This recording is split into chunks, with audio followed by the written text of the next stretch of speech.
Hey Megalithomaniacs, how you doing? I'm just at a site called Texcotzingo. Now this is an Aztec site near Texcoco, which is about half an hour northeast of Mexico City, south of Teotihuacan or southeast of Teotihuacan. And Marco Vergato highlighted the importance of this site. Although it only goes back to Aztec times officially, there was a settlement here much earlier, and that's what interests me, and it has some very unique features, much like we find in ancient Peru, where we have rock cut steps, niches carved out of the rock. We have aqueducts carved into solid rock that go on for 8 kilometers, and we have a pyramid on top of the main hill, which is almost like a pyramid shaped hill and they built on top of it. And it was like the kind of, you know, gardens really of the Aztec rulers who lived in the main town, which has now been built over completely by Texcoco. But it was not far from here that the great Tlaloc statue, which is actually a feminine statue, the biggest megalith in Mexico, now stands outside the National Museum in Mexico City. That was found in the main town here, which was also supposedly Aztec, although it could have been recarved from an earlier stone. Now, what's interesting about this site is that it's just the style of rock carvings. They seem to be really ancient. We'll have a close look at some of them soon.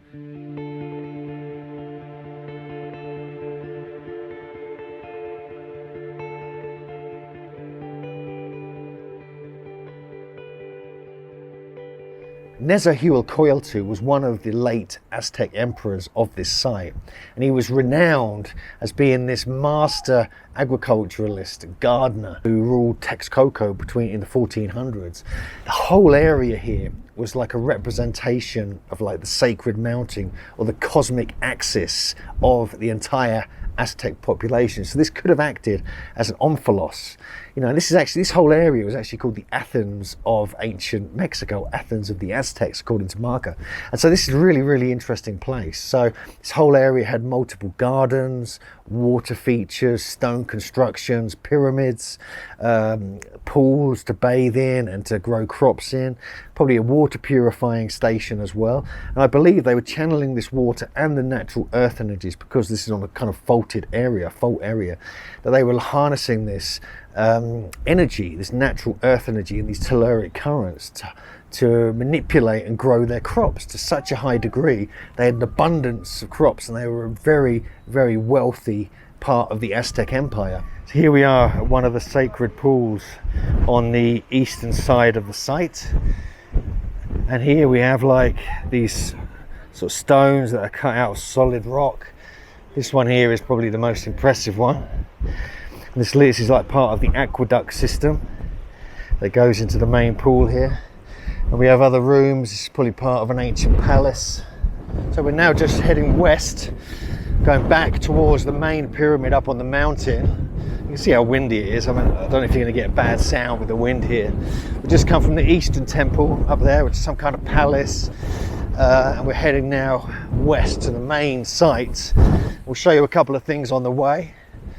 And yeah, I don't usually come to Aztec sites. It's not something that's kind of gripped me, but it's Marco Vergato who's got me into this. He's made me realize there may be something else kind of going on here that could be much older. Could even be Olmec. I mean, that's what interests me. So we have to check these things out ourselves, make the effort, even when we're gale force winds are trying to blow us off the mountain.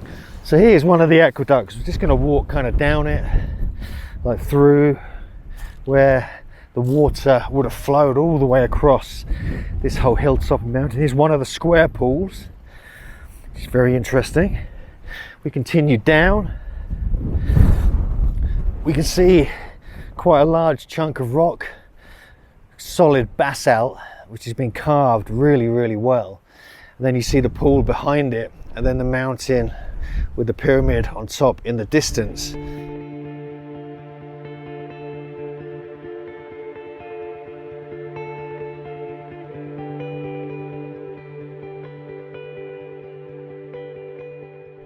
And there's another one of the pools. And you can see there's actually large stones within the pool itself. So still part of the original megalithic aspect is here at the site. Texcotzingo is claimed actually to be one of the first botanical gardens in the Americas, along with Montezuma's gardens in Aztec. This is where Texcoco is. This is the capital city of the Aztecs we're looking at now. It's been completely taken over. You can see the massive dust storms down there. It's kind of crazy. And this is the pyramid up here. And one of the interesting things about this that really gets me is that these imperial gardens were used to collect and display plants and animal specimens. And it was supposed to be a sort of like encyclopedic garden, you know, of different animals, plants, agriculture, cultivation of medicinal plants as well. And I think they were probably cultivating psychedelics here as well. And this was part of the Aztec culture. And it was like a paradise, or a recreation of paradise, dedicated to the rain god Tlaloc, he who makes the plants spring up, which is what he means. And this is interesting because when they took the main Tlaloc statue from here to the Mexico Museum a few decades ago, they actually had a massive rainstorm took place that night. It's almost like a sowers of thunder experience where you disturb the graves of the giants, or you remove a stone you shouldn't have done. One of the other things that took place here, again, this is why I think this is kind of related to Athens, or it's like the Mexican version of Athens, is that there was like oral tradition here where people come here, they would sing, dance, give out laws from the sacred area. And also it has acoustic properties. Now we're not going to be able to experience that now probably because of the massive wind that's here. We're luckily in a very sheltered area. It's like the pathway or the aqueduct between the main site and the eastern end. But that's what makes this really interesting to me. It's almost like they adopted this site from earlier carvings in the rock that were found here, which are reminiscent of some Olmec carvings, you know, where we find steps carved out of solid rock. We find sort of like abstract statues. And there's obviously, you know, I think maybe this is a connection with ancient Peru. There could be a Peruvian or Bolivian connection here with the style of rock carving being shared between these ancient cultures. And especially because we have the same myths of Viracocha and Quetzalcoatl, which are almost identical in these different areas. And the Aztec adopted and really strengthened the whole story of Quetzalcoatl to a point that when Hernan Cortes arrived in 1519, they actually believed that was the return of the bearded white-skinned god. And so it's amazing when you start looking at all this. But anyway, let's go and have a look at some more aspects of this amazing site.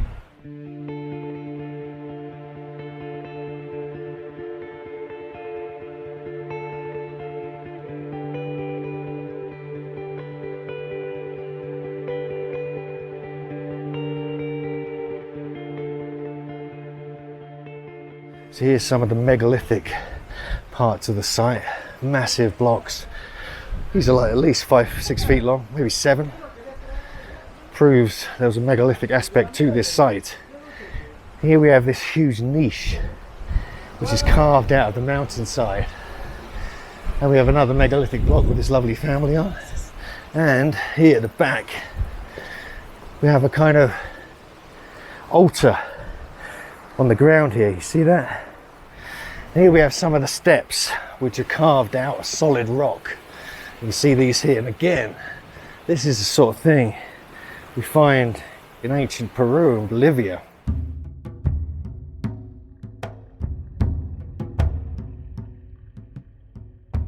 So we're just walking around one side of the site, and just here we can see part of the aqueduct, part of the megalithic stones that are part of this site here. So that's interesting. We have an aqueduct just around the side here, kind of randomly. I believe up here there's probably lots of stuff in the bush which we're not going to get a chance to see, but we'll keep looking.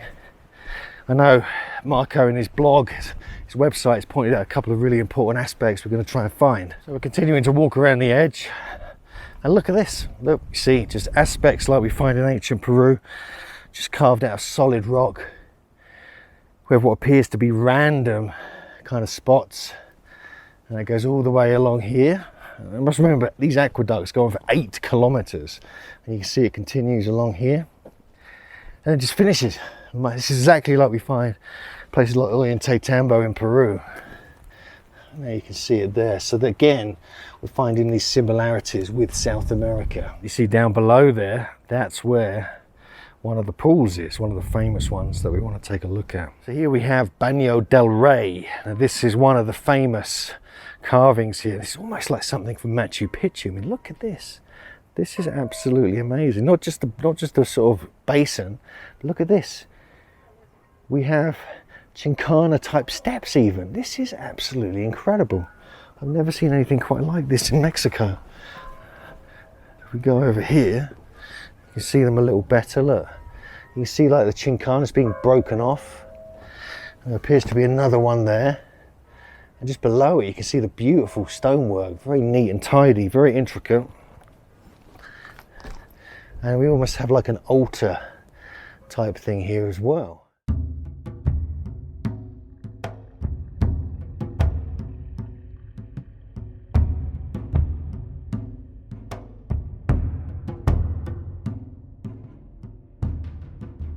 So these Chicanas are very interesting. I mean, why are they here? This is like utterly bizarre. And we have another one here with a beautiful mountain in the background. Look at that. This is a sacred bath of the ancient Aztecs and possibly earlier culture. Almost like there's a connection with ancient Peru here. It's pretty amazing. And you can see the terracing, much like we find in ancient South America, all the way around here. This whole area was like sacred gardens all down the side here. Like we see the steps going down below us as well. Absolutely everywhere there's something going on, but this is probably the highlight of one of the most impressive parts of the site. We have more of the aqueduct going along just above where we saw that bowl. This continues round the side of the mountain, the Pyramid Mountain. And we actually come down in a moment to the steps that go down. There's a bunch of people doing a kind of ceremony. You see the way it's been carved off the side here as well. Again, it's very reminiscent of ancient Peru. So here we have these steps kind of carved out of solid rock, heading downwards there, all the way down. You can see absolutely beautiful, beautiful stonework here. Here we have the entrance to a cave. Now clearly we're not going to be able to go in here. We can take a look through the door. Oh my God, look at that. Look in there, that is actually a cave. That is amazing. So we managed to find one of the caves of the site. Can't really see much, it's got stuff blocking it. It's being closed up now. I don't think you can go in there anyway. So we've got another view of the steps, carved out of solid rock. This is like sort of hard basalt type rock, so these are not easy to do, but look at that, going all the way up there. Continue along the path here, we've got another massive block, part of the aqueduct system, perfectly carved. Continues up there. So we're here at the western side, and you can see again some very classic Aztec type stonework with, well, JJ's just here, she's just pointing out something interesting, like a frog, which is something that's been noted. And this is the massive bowl on the western edge. And you can see this, and it's not carved out of solid rock as such, but there seems to be an earlier one down there, which is actually carved out of rock. Look at that. So that's beautifully cut. So you can see it sort of bends up the side of the wall there.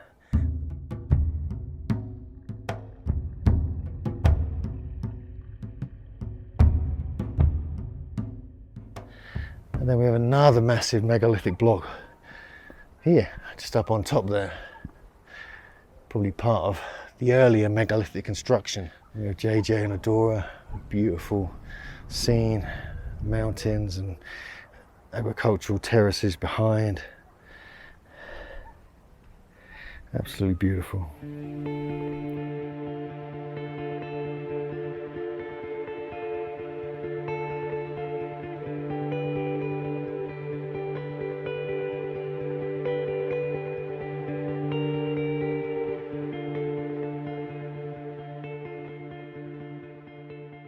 What this represents is unclear, but this is at the very top.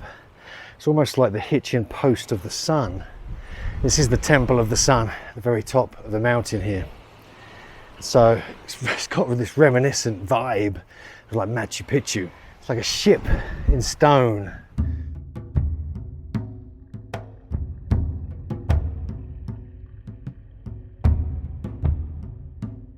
So on the top part of the site now, just behind me is the main structure at the very top. Below me we're going to look at this sort of platform with some megalithic blocks, then we're going to head down again back to where it all began. Sunset now is starting to get dark, so we want to get out before it's pitch black because it gets dark very quickly here. But this site is remarkable, and if you are in Mexico City, it's only half an hour, 45 minutes out. It's 50 minutes from Teotihuacan if you're there, so you can go from there. It's really worth it. It's free entry. It's come up here 24/7. Absolutely amazing. Anyway, let's continue our journey and get the last bit of the site in. Whoa, look at this. So we found not only beautiful rock cut areas of basalt, we found a cave entrance here. Let's go in here and have a look. So it only goes in a little way, but I'm sure. Wow, so we've actually found one of the sacred caves of the Aztecs. And look, you can see the beautiful carvings here, like a whole surface, like a seat carved out of solid rock. All this is being flattened. This is very similar to Athens, all around the Sphinx wall where the polygonal blocks are, the massive blocks. This is similar to what you find on top there, which is the Hill of the Nymphs. However, this is in ancient Mexico. So I'm just sitting inside a cave I've just discovered on the eastern side near the top, and the camera's facing west, but it faces out east, so it's almost aligned to like the meditative priests probably place their seeds in here facing east, where they would get charged up by the telluric currents and energy that would come up through this volcanic faulted area. And this could be the cave where the priests would sit, they would place their seeds, it would get charged up. So you're looking out over the horizon towards the temples over the far side of the site. So we have another kind of niche carved into this piece of like what looks like red granite. But that is an incredibly hard stone, and that's just next to the cave right behind it there. We're now heading out. So I just want to say thanks to Marco for pointing out the importance of this site. It's got the vibe of Machu Picchu. It's very odd.